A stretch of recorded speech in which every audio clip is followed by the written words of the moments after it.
ODI world cup का final कल भारत और ऑस्ट्रेलिया की टीमों के दरमियान अहमदाबाद के नरेंद्र मोदी स्टेडियम में खेला जाने वाला है। इस मैच से मुतालिक हम काफ़ी डिस्कशंस करते आए हैं, हम दोनों टीमों की स्ट्रेंथ्स को भी डिस्कस करते आए हैं। उधर अहमदाबाद से क्या अपडेट्स आ रही हैं इस बारे में भी हम बात करेंगे। लेकिन एक तरफ ओडीआई वर्ल्ड कप के फाइनलिस्ट का तयन हो रहा था तो दूसरी तरफ पाकिस्तान क्रिकेट बोर्ड के ढांचे में तब्दीली आ रही थी, टीम मैनेजमेंट में तब्दीली आ रही थी, कैप्टन में तब्दीली आ रही थी और अब जो दौरा ऑस्ट्रेलिया है उसके लिए प्लेयर्स को शॉर्टलिस्ट करने के लिए अपडेट सामने आ रही है और कुछ नए नाम भी सामने आ रहे हैं। पॉजिटिव चेंजेस हैं पाकिस्तान क्रिकेट में, इसको किस तरह हैंडल किया जाता है इस बात की सबसे ज़्यादा अहमियत होगी। बिकॉज माजी को अगर हम देखें तो नाम अच्छे आते हैं सामने लेकिन हैंडलिंग सही नहीं हो पाती। सही तरीक़ाकार क्या होना चाहिए यही हम जानने के लिए आज इस शो में आपके सामने मौजूद हैं। एक्सपर्ट ओपिनियन के लिए हमारे साथ मौजूद है टेस्ट क्रिकेटर सिकंदर बख्श, साथ साथ टेस्ट क्रिकेटर अब्दुल रज़ाक ने हमें ज्वाइन किया हुआ है। Senior sports journalist Abdul Majid Bhatti हमारे साथ मौजूद है और senior sports journalist programme score के एंकर पर्सन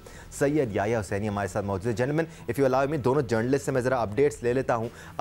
याया, सबसे पहले आपसे, बिकॉज जिस वक्त हम ये लाइव ट्रांसमिशन कर रहे थे आप ही ने ब्रेक किया था कि मोहम्मद हफीज़ पाकिस्तान क्रिकेट के डायरेक्टर क्रिकेट भी होंगे और हेड कोच भी होंगे। थोड़ी सी क्लैरिफिकेशन इस मामले में ये चाहिए कि जो हेड कोचिंग के फ़राइज़ उनको दिए गए हैं वो ऑस्ट्रेलिया और न्यूजीलैंड की सीरीज़ के लिए दिए गए हैं, उसके बाद हेड कोच का तयन होगा या फिर हफीज़ ही कंटिन्यू करेंगे? इस मामले में थोड़ी सी क्लैरिफिकेशन ज़रूरी है।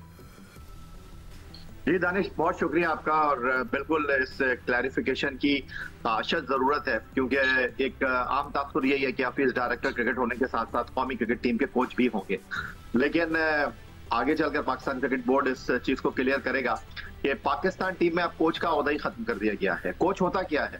हेड कोच का मतलब ये होता है जितने भी आपके fielding coach, bowling coach, batting coach होते हैं उनको मैनेज करता है। तो अब जब डायरेक्टर क्रिकेट आ गया है और डायरेक्टर क्रिकेट टीम के साथ ट्रैवल कर रहा है तो फिर हेड कोच की जरूरत है नहीं और मोहम्मद हफीज डायरेक्टर क्रिकेट की हैसियत से टीम को लुक आफ्टर करेंगे और हेड कोच का ओहदा ही पाकिस्तान क्रिकेट टीम में खत्म कर दिया गया है। और आगे चलकर ये भी मैं आपको ब्रेकिंग न्यूज दे दूं कि पाकिस्तान टीम के जो बॉलिंग कोच होंगे वो स्पिन विजर्ड सईद अजमल होंगे और पाकिस्तान टीम के जो फास्ट बॉलिंग कोच होंगे वो उमर गुल होंगे। उनके साथ बातचीत जो है वो अभी चल रही है और कौमी क्रिकेट टीम के जो मैनेजर हैं वो नवीद अकरम चीमा होंगे। अच्छा, तो या क्रिकेट डायरेक्टर की डेफिनेशन क्या है, उसके जॉब डिस्क्रिप्शंस क्या हैं, क्या क्या करेगा? क्या वो डोमेस्टिक क्रिकेट को भी पूरा मैनेज करेगा, इंटरनेशनल को भी करेगा? अगर वो टीम के साथ ट्रैवल कर रहा है तो डोमेस्टिक को कैसे देखेगा? वो 4 असिस्टेंट रखेगा? क्या है बेसिकली? आया सवाल ये है कि वो सिर्फ पाकिस्तान क्रिकेट टीम को हैंडल कर रहे होंगे, पूरी पाकिस्तान क्रिकेट को हैंडल कर रहे होंगे, सोहेल तनवीर को भी मॉनिटर कर रहे होंगे कि जूनियर सिलेक्शन कमेटी क्या कर रही है, पूरी क्रिकेट को भी ओवरऑल। हाँ, डोमेस्टिक क्रिकेट में क्या हो रहा है, फर्स्ट क्लास क्रिकेट किस तरह स्ट्रक्चर हो रही है, कितनी टीमें खेल रही है, कौन लड़का खेल रहा है, टैलेंट को किस तरह स्पॉट किया जा रहा है, पूरे क्रिकेट के मामला वो देखेंगे या सिर्फ पाकिस्तान क्रिकेट के मामला को देखेंगे? ये इंपॉर्टेंट है। जी बिल्कुल, बहुत अच्छा सवाल किया दानिश, थैंक यू। सिकंदर वक्त ने किया, थैंक यू। हाँ बिल्कुल ऐसा ही है और मोहम्मद हफीज डायरेक्टर क्रिकेट सिर्फ पाकिस्तान क्रिकेट टीम के नहीं है बल्कि पाकिस्तान की ओवरऑल क्रिकेट को वो लुक आफ्टर करेंगे। और जिस तरह सोहेल तनवीर की आपने बात की, जिस तरह वहाब रियाज की आपने बात की, क्योंकि वहाब रियाज के हवाले से ये खबरें चल रही थी कि वो पीएसएल में एक्शन में होंगे, वो बिल्कुल पीएसएल नहीं खेलेंगे।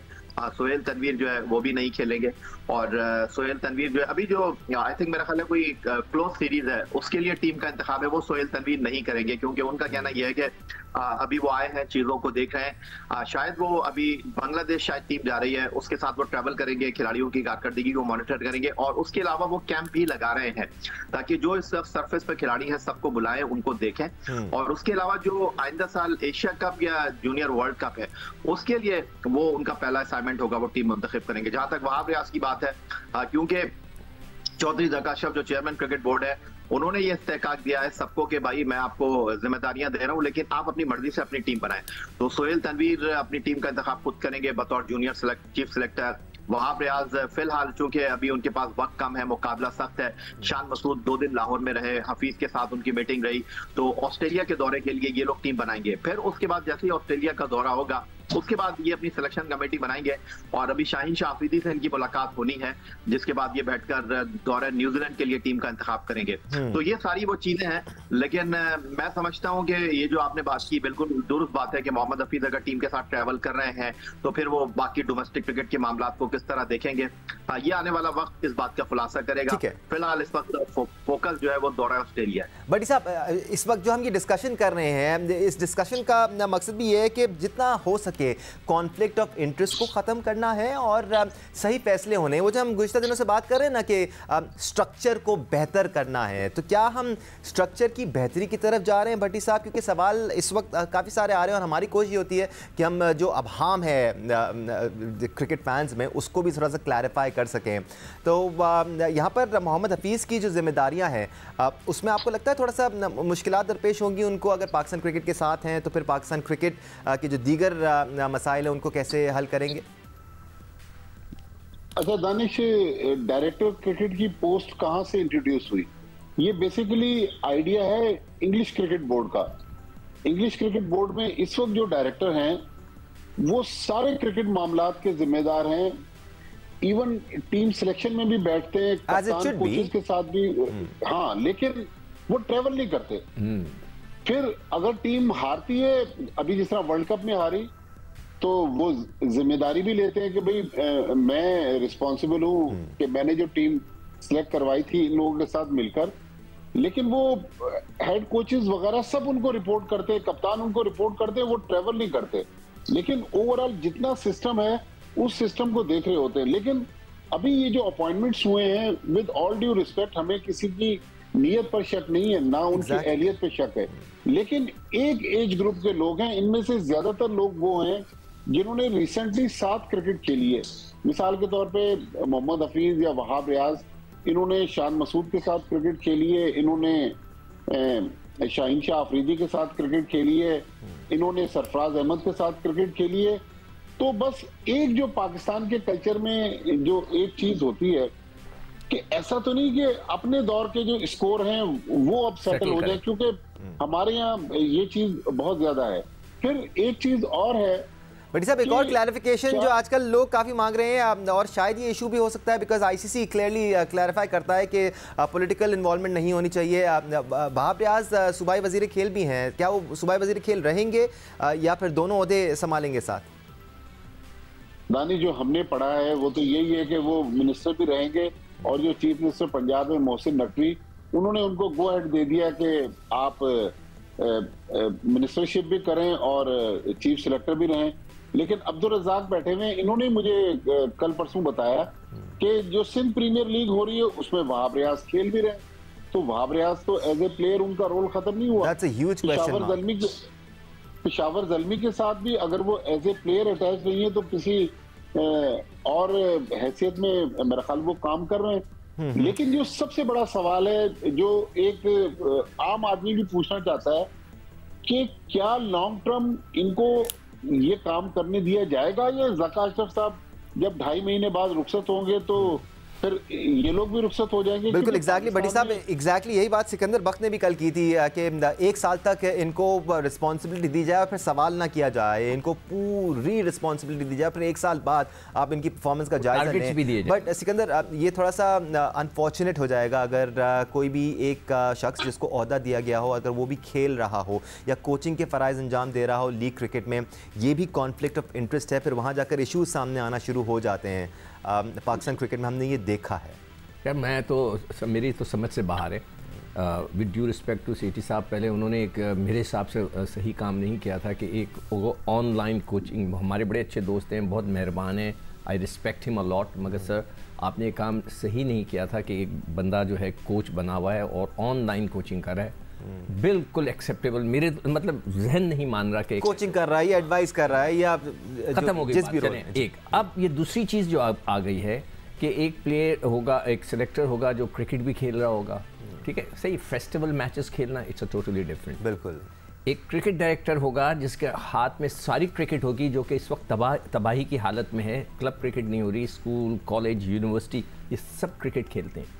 इनकी क्रिकेट को मॉनिटर मतलब ऑर्गेनाइज करेगा, मॉनिटर करेगा, उनको देखभाल करेगा, वो टीम के साथ ट्रैवल कर रहा होगा। और ये बहुत इंपॉर्टेंट है सिकंदर, तनख्वाह वो उस बेस पे लेगा। दानिश, एक और सिक्कू भाई, सॉरी, एक और पॉइंट कि अभी मोहम्मद हफीज और वहाब रियाज, जो हमारा स्टेट चैनल है, वहां पर वर्ल्ड कप में तबसरे कर रहे हैं, उन्होंने पाकिस्तान टीम पर भी बहुत सारे तबसरे किए हैं, तो वो लोगों ने उनके क्लिप संभाल के रखे होंगे कि अगर आप वो चीज नहीं करेंगे तो लोग फिर वो क्लिप लगा देंगे सोशल मीडिया। चले सर, वो जो माजी में उन्होंने बातें की हैं, हमारी एक्सपेक्टेशन ये है रियलिस्टिकली स्पीकिंग कि जो भी हुआ एज ए प्रोफेशनल क्रिकेटर उन्होंने जो भी किया, अब इस नए ओहदे के मिलने के बाद वो बेहतर फैसले करेंगे, बेहतर रिजल्ट सामने आएंगे। और रज़ाक, आप इस पूरे मामले को कैसे देख रहे हैं? नंबर एक की जो कॉन्फ्लिक्ट ऑफ इंटरेस्ट की बात हो रही है, ये तो बड़ा क्लैरिटी के साथ नहीं होना चाहिए। कोई भी शख्स जिसको ओहदा मिला है वो क्रिकेट ना खेल रहा हो या फिर उसके पास एक से ज़ायद ओहदे ना हो, फिर मसले मसाइल आना शुरू हो जाते हैं। अगर आपने सही चलना है तो इन चीज़ों को अभी से क्लैरिफाई करना होगा। डेफिनेटली दानिश, देखें एक तो सिस्टम की हम बात करते हैं तो ये तो थोड़ा स्ट्रेंज लग रहा है कि इस तरह की चीज़ें हो रही हैं। और डेफिनेटली हम भी यही चाहते हैं कि जिसको भी जिम्मेदारी दी जाए बाकायदा उससे रिजल्ट लिए जाएं। अगर वो रिजल्ट अच्छे दे रहे हैं, प्लेयर निकल रहे हैं, डेवलप हो रहे हैं, तो फिर तो कोई मसला नहीं है। हमारी प्रॉब्लम ये होती है कि हम जैसे अगर मिकी आर्थर को हमने जिम्मेदारी दी, हमने कोई रिजल्ट की डिमांड नहीं करते उनसे, तो वो फिर आते हैं, अपना टाइम पूरा करते हैं, फिर चले जाते हैं।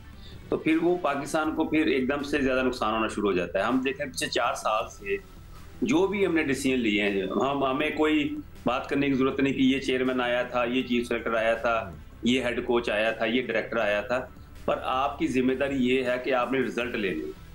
अगर अच्छाई की तरफ जा रहे हैं, डेवलपमेंट हो रही है, सब खुश हैं। अब देखें इंग्लैंड की आप बात कर लें, ऑस्ट्रेलिया की बात कर लें, साउथ अफ्रीका की बात कर लें, न्यूजीलैंड की बात कर लें, इंडिया की बात कर लें, वहां पे हमें कोई इस तरह की सियासत या इस तरह की चीजें क्यों नजर नहीं आती? क्योंकि उन्होंने एक सिस्टम डेवलप किया हुआ है और हर चीज मेरिट पे होती है। यहाँ पे पाकिस्तान में सिफारिश से होती है। अगर कहते हैं ग्रुपिंग नहीं है तो आप जो भी चेयरमैन आता है वो अपने बंदे लेके आता है, फिर नया चेयरमैन आएगा वो अपने बंदे लेके आएगा। तो यही सिस्टम चलता है, इसको हमने चेंज करना है।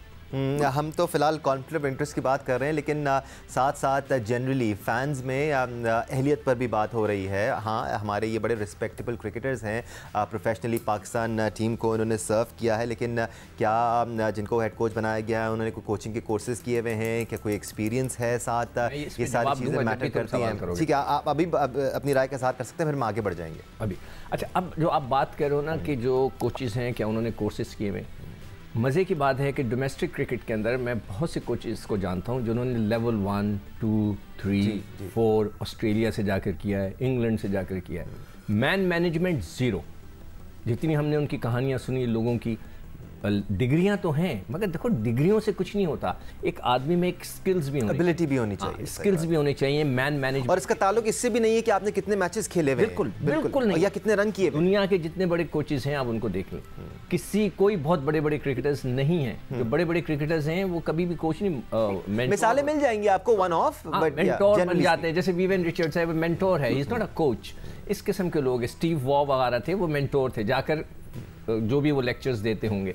तो ये भी एक जगह है, एक फैक्टर है कि जो लोग हाईली डिग्री वाले जो कोचेज़ हैं वो एक तरफ हैं, और आपने एक्सपेरिमेंट कर लिया। वकार यूनुस विदाउट एनी कोचिंग आपने उनको चीफ कोच बनाया। मिसबाह उल हक उठाया, 3 ओहदे उनको दे दिए, बना दिया, और वो साथ साथ PSL में भी कोचिंग करते रहे, वो भी करते रहे। अब आप हफीज़ को दे रहे हैं। क्या हफीज़ ने कभी ज़िंदगी में कहीं किसी ऑफिस में बैठ के काम किया है? क्योंकि मैं तो खैर खुद कहा है कि भाई उनको अब आपने बना दिया ना, 1 साल दे दें, खामोश हो जाएं पीछे। मगर अब ये सवालात हो रहे हैं तो उसके पर मैं बात। और ये चीजें भी एडिशनल होती हैं सिकंदर, जरूरी नहीं कि वो ना हैंडल कर पाए, हो सकता है बहुत अच्छी तरह हैंडल कर पाए। Is a very mature individual, बाकायदा प्रोफेशनल है। हम उनको एज अ प्लेयर भी प्रोफेसर कहा जाता था। हाँ। तो वो इन चीज़ों को हैंडल करने में आई एम श्योर पेश नजर आएंगे। सिकंदर, हम थोड़ी सी लोगों के लिए भी प्रोग्राम में तोहफे तहफ़ का सिलसिला शुरू कर लेते हैं, उसके बाद हम मजीद बात भी करेंगे। कल हमने आपसे स्पार्क स्मार्टफोन्स के लिए सवाल किया था कि वर्ल्ड कप में सबसे ज़्यादा छक्के लगाने का रिकॉर्ड किसके पास है, तो जवाब है द हिटमैन रोहित शर्मा, और सही जवाब दिया मोहम्मद अब्बास खान ने। इनका ताल्लुक अटक से है। मोहम्मद अब्बास खान, बहुत मुबारक हो आपको, आपने स्पार्क स्मार्टफोन जीत लिया है। हम उन लोगों के लिए जिन्होंने अभी तक कोई प्राइज़ नहीं जीता है उनके लिए भी आज का सवाल शामिल कर लेते हैं।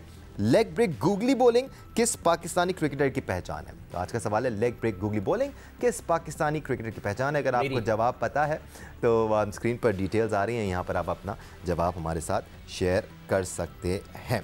राइट, कल ओडीआई वर्ल्ड कप का फाइनल भी खेला जाने वाला है, हम उस बारे में ज़रूर बात करेंगे और बहुत सारी बातें करनी है। ज़रा कप्तानों पे आ जाते हैं। पाकिस्तान क्रिकेट बोर्ड ने ना सिर्फ मैनेजमेंट में तब्दीली की है, कैप्टन्स भी तब्दील हो चुके हैं।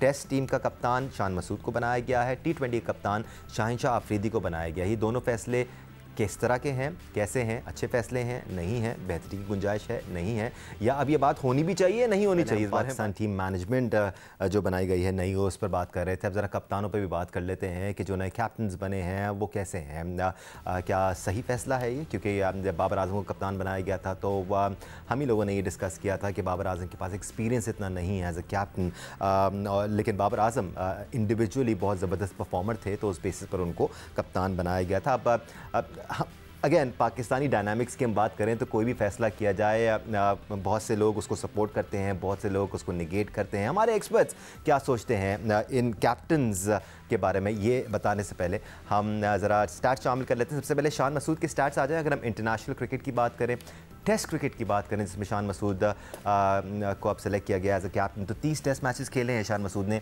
1597 रन बनाए हैं विद द बेस्ट ऑफ 156, 28.51 की एवरेज है उनकी टेस्ट क्रिकेट में। 4 सेंचुरीज़ हैं और 7 निस्फ सेंचुरीज़ भी हैं।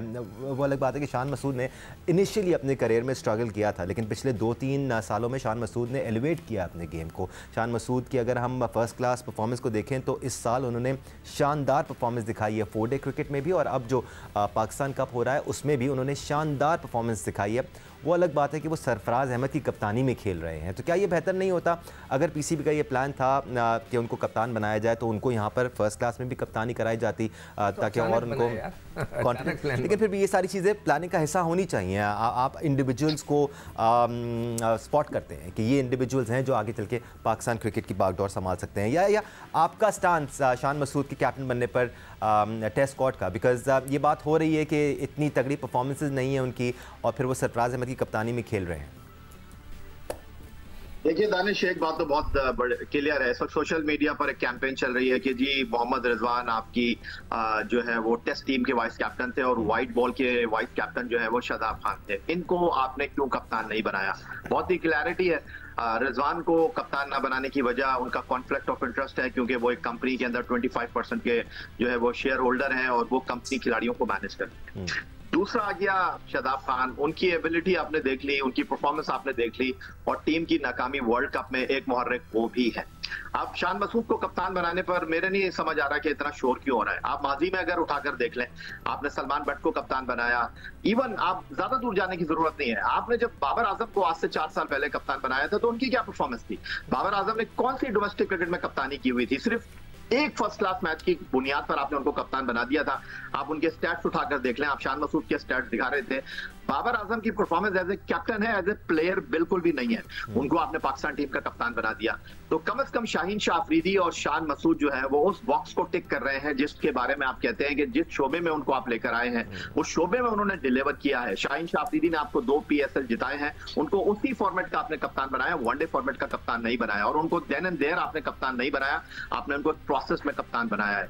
आपने चीजों को देखा है, उसके बाद आपने फैसला किया। शान मसूद की जहां तक आप बात कर रहे हैं कि उनको डोमेस्टिक का कप्तान आपने क्यों नहीं बनाया, तो शान मसूद को डोमेस्टिक का कप्तान ना बनाने की वजह यह है कि ये जो फैसला हुआ है कैप्टन बनाने का, ये देन एंड देयर हुआ है, ये कोई एक लॉन्ग प्रोसेस का पार्ट नहीं है। शान मसूद को आज से 6 साल पहले पाकिस्तान का कप्तान बनाने की बात हो रही थी, लेकिन फिर आपको पता है कि हवा चलती है तो बहुत दूर तक लेके जाती है।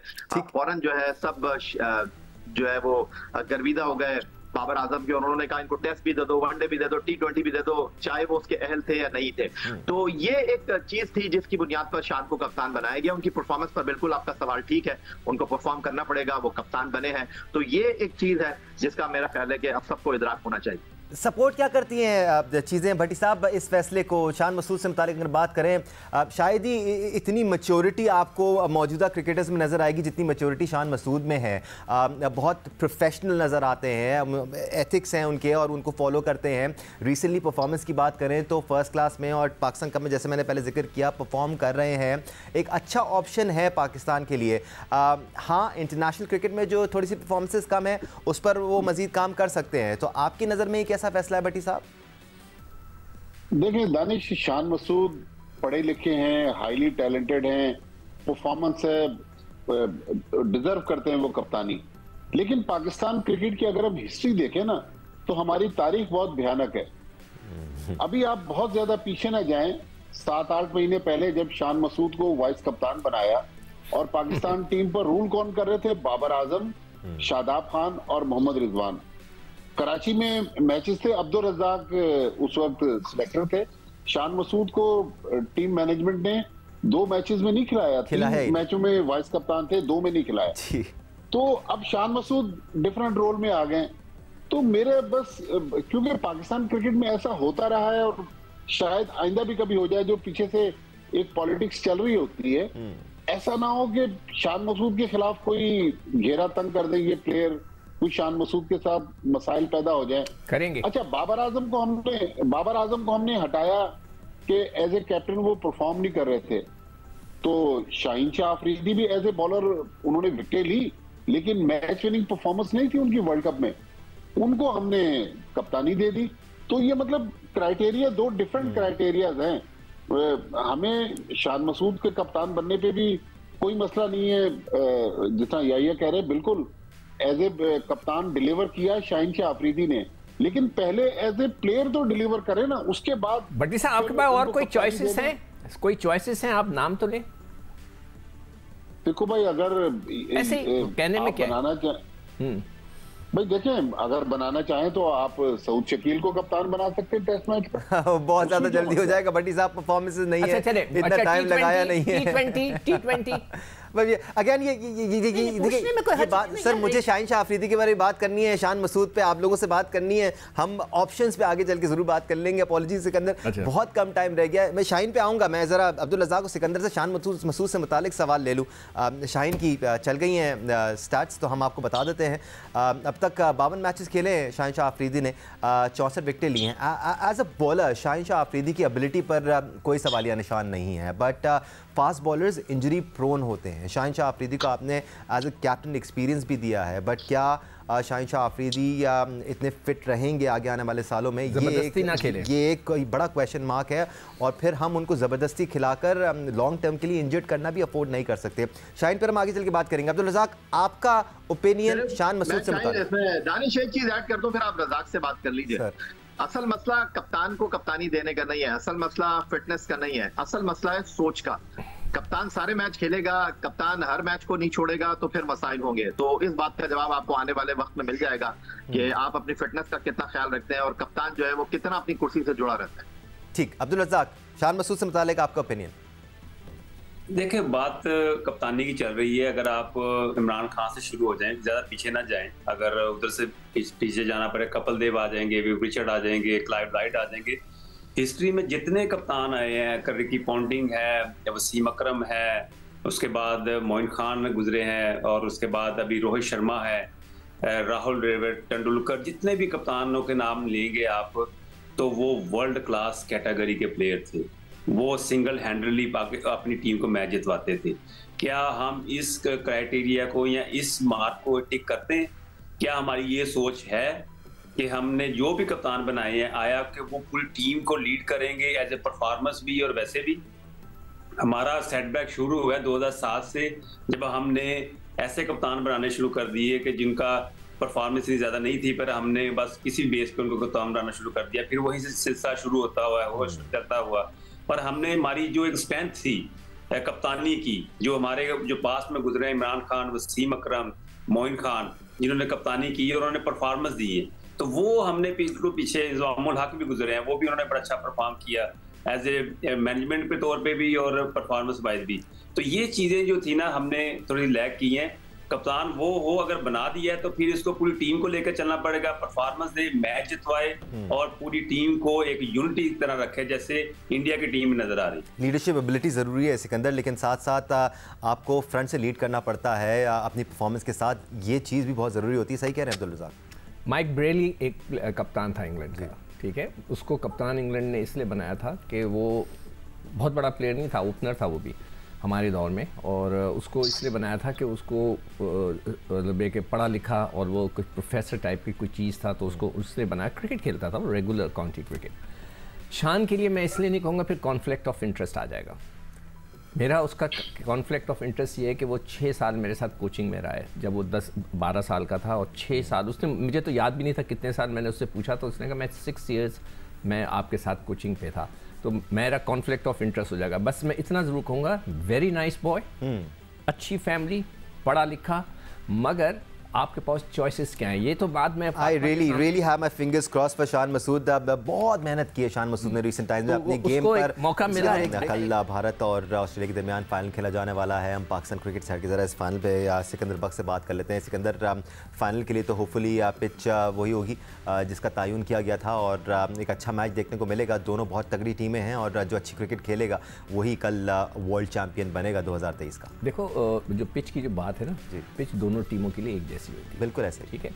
और चाहे वो स्पिनिंग हो, चाहे फास्ट पिच हो, टेढ़ी हो, मेढ़ी हो, जैसी भी है दोनों टीमों के लिए, और दोनों टीमें उस पर खेलना है। मगर इशू कहाँ आता है कि जब आप एक सिस्टम बनाते हैं, आप कहते हैं कि हमारा ज़बरदस्त किस्म का सिस्टम है, और आप पहले बता देते हैं कि पिच नंबर 5 इस मैच के लिए, 6 इस मैच के लिए, 8 इस मैच के लिए, 9 इस मैच के लिए, मगर जो 7th है इस फॉर द सेमीफाइनल और फॉर द फाइनल। आपने पहले डिसाइड कर दिया, आपने बहुत जी हम तो हर काम अपने मेरिट पे करते हैं और सिस्टम से करते हैं। आखिरी वक्त में जब आप चेंज करते हैं ना, तो फिर इशू खड़े हो जाते हैं। और ये फैसले टूर्नामेंट कमिटीज करती हैं और वो आपने पहले बनाए हुए होते हैं। अच्छा, मैं भी एक टूर्नामेंट कमेटी में रहा हूँ। एशिया कप हुआ था 18 में शायद, या 19 में।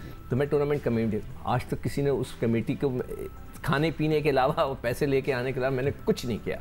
एक दफ़ा उन्होंने नहीं पूछा कि भाई आप ये लड़का हम चेंज कर रहे हैं, उसको रख लें, ये कर लें, कुछ नहीं पूछा। हमारी कोई मीटिंग नहीं हुई, कुछ नहीं। एक कमरा था जिसमें हम सब बैठे थे, मैं था, बांग्लादेश से थे, अफगानिस्तान से लोग थे, सारे बैठे हुए थे, और बस खुद ब खुद हो रहा था, हम खा पी के मज़े लेकर आ गए, कुछ नहीं। तो टूर्नामेंट, तो ये प्रॉब्लम है। Pitch will be the same for both the teams, कोई इसमें इशू नहीं है।